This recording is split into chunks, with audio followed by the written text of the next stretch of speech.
last year, around this time, I started having headaches.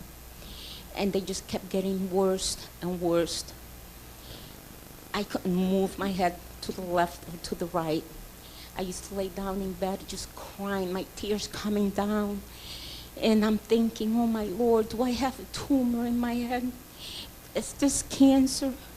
Help me, my Lord. But it just kept getting worse and worse. I have to bring my sister into the story, which I love so much.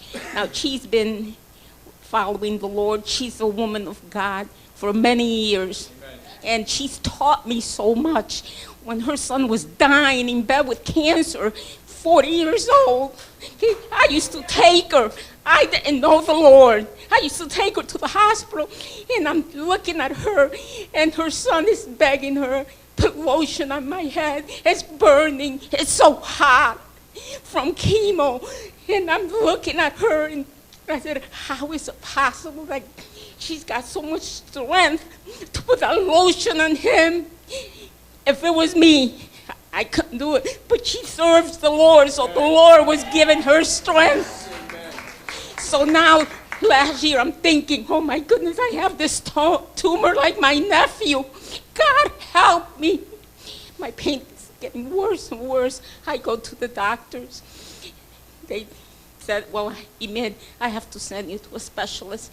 They do an MRI. And thank God it's not no tumor. Spurs for arthritis. I'm going to say I had. I do not have it. I had. All right. Okay. Now the specialist is telling me you have to deal with this with the rest of your life. There's no cure for it. And it's going to affect your legs, your arms, the whole body, because your neck controls the whole body. We have to give you injections. We have to give you some other thing I forgot. But we're not going to guarantee you. It might take your pain away. It might not. So I said, no, I do not want that. I go back to my doctor, and he says, Emid, did you go?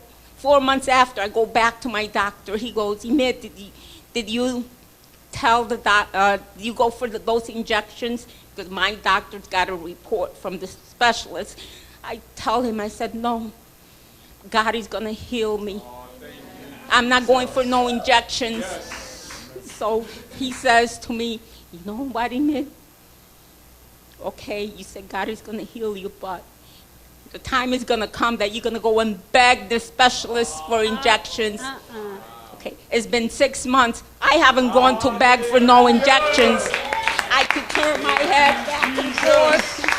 I'm healed. Hallelujah. I'm healed. Yes. Thank you to God first, yes, and to the pastors here that they have prayed over me. So many times I came to Pastor Highsmith crying because of the pain.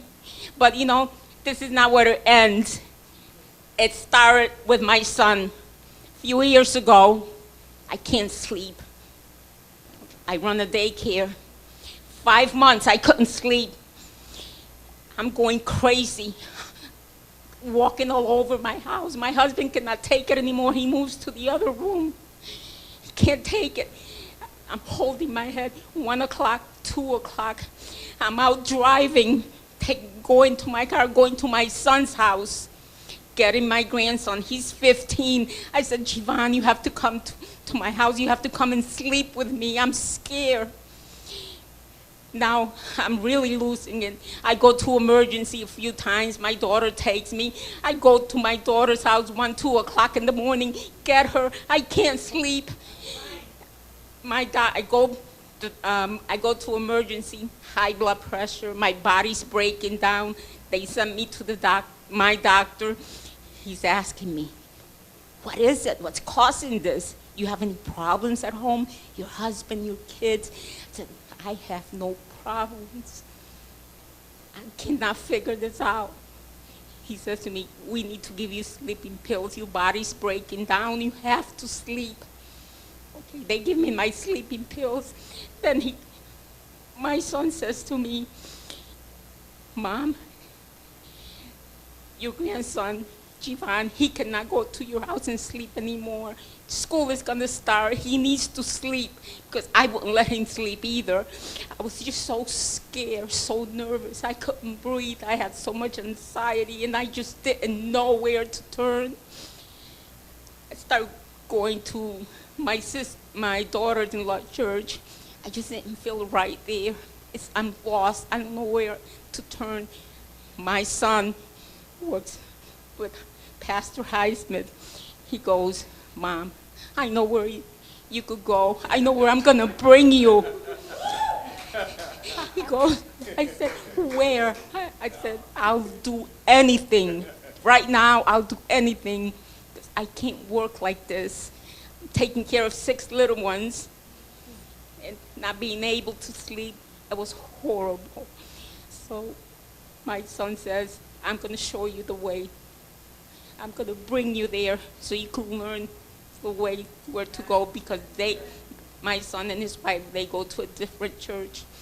I come here. It was a few years ago. It was a hot summer day. And the first one I meet is Ed, Pastor Ed. My son introduces me to Pastor Ed, hugs me, welcomes me. Okay. I didn't even come in. We left. The next Sunday, I'm here. Now, I'm lost, okay? I call myself Catholic at that time because I was raised Catholic. I didn't know nothing about the word, my Lord. Yes.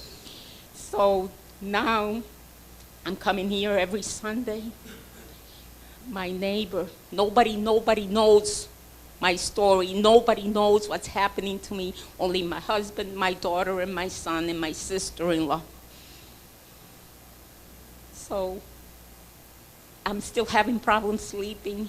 My doctor tells me, you have to go and see a psychiatrist. Then I said, me, a psychiatrist? Are you crazy? No, I'm the one that was crazy, not him.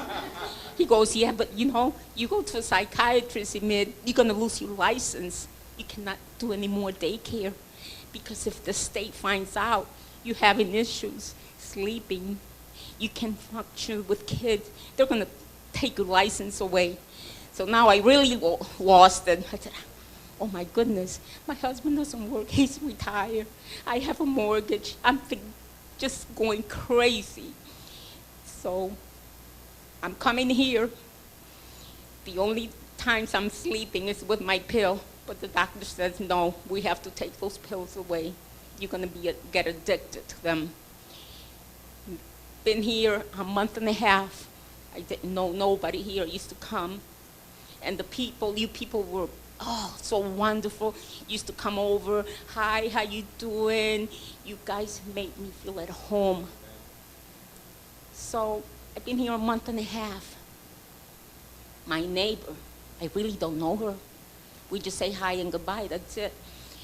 She comes. She had gone on vacation to Portuguese. One Sunday, I get home. She's outside. She goes, are you Catholic? I said, yes, I am. I was leaving the service here. And I said, yes, I am. So she goes, look what I bought you. A statue, okay? Virgin.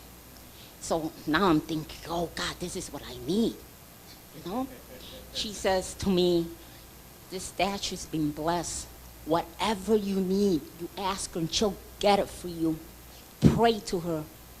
Now, coming from Catholic, like calling myself a Catholic, I said, okay, this is what I need.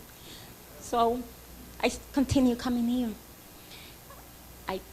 I didn't tell my son, I didn't tell my daughter, I didn't tell nobody about this virgin. I put it under my pillow, okay? Every night, I'm rubbing that pillow. I'm rubbing that statue. I'm rubbing her and just praying to her. Please let me sleep. Take this away from me. Anyways, still coming here. I've been rubbing this virgin, the statue, for 2 weeks. One day, been here 2 months now, and Pastor Wood is preaching. So he finished, and we're getting up. He's saying, have a good week. We'll see you next week. And then all of a sudden he says, hold on, wait a minute. Don't leave yet. There's somebody here. Nobody knew this, only my Lord and me. He said, there's somebody here. They have a statue under their pillow. Stop rubbing that statue and stop praying to her, that statue. Pray to God. He's the one that's going to heal you. That's my story, and that's how I was healed. And how am I not going to serve my living God? He lives, people. He lives. Don't ever give up. Don't ever. Thank you.